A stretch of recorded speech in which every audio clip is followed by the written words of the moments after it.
World News in 5. Right now. News and developments making headlines around the world in 5 minutes. World News in 5. Here on Radyo Pilipinas World Service.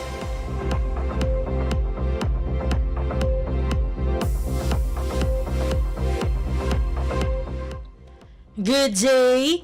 This is World News in 5 here on Radyo Pilipinas World Service.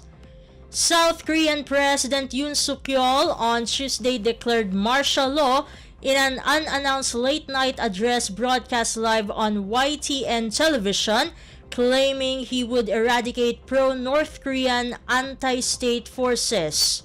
Yoon did not cite any specific threat from the nuclear-armed North, however, instead focusing on his domestic political opponents. The surprise move sent shockwaves through the country, which had a series of authoritarian leaders early in its history but has been considered democratic since the 1980s. Yoon said he had no choice but to resort to such a measure in order to safeguard free and constitutional order, saying opposition parties have taken hostage of the parliamentary process to throw the country into a crisis. He did not say in the address what specific measures will be taken. However, Yonhap News Agency reported that the entrance to the parliament building was blocked. In an emergency session less than 3 hours after Yoon's declaration, 190 lawmakers in the 300-seat body voted to lift the decree. Under South Korea's constitution, the president is required to comply when a majority of lawmakers vote to overturn martial law. Although the military eventually withdrew from the National Assembly compound, protesters remained nearby into the early morning hours, with many calling for Yoon's arrest.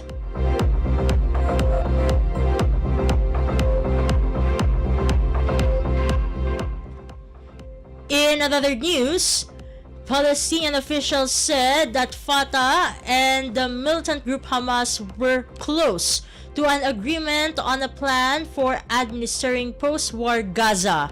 The plan would see Fatah, which governs part of the Israeli-occupied West Bank, and Hamas, which has controlled Gaza since 2007, jointly appointing a committee of up to 15 politically independent technocrats to administer the Gaza Strip.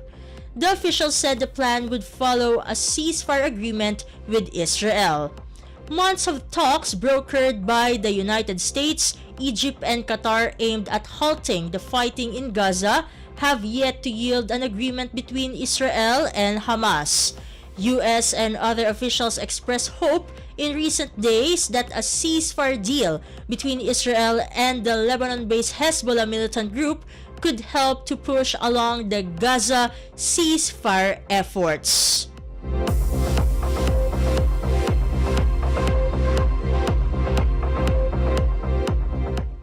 And news from the Philippine Foreign Service Post, the Philippine Embassy in Jordan, led by Ambassador Wilfredo C. Santos, and in cooperation with the Cultural Center of the Philippines, or CCP, successfully hosted a virtual event entitled Gastronomy for Growth, promoting Philippine cuisine and empowering communities via Zoom online conferencing.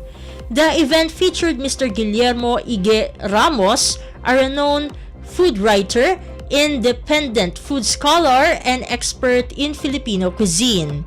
This significant milestone in the embassy's ongoing efforts to promote Filipino culture and culinary traditions in the host country aims to enhance understanding of Filipino food by showcasing its unique flavors, ingredients, and cultural narratives. Mr. Ige's presentation is the highlight of the event, wherein he shared his insights into the evolution of Filipino food, its regional variations, and the stories behind beloved Filipino dishes. His talk was followed by an engaging Q&A session where attendees had the opportunity to ask questions and learn more about the rich cultural heritage of the Philippines.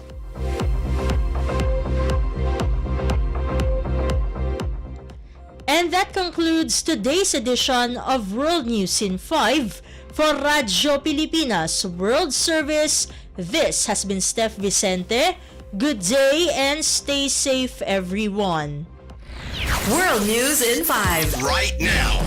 News and developments making headlines around the world in 5 minutes. World News in 5. Here on Radyo Pilipinas World Service.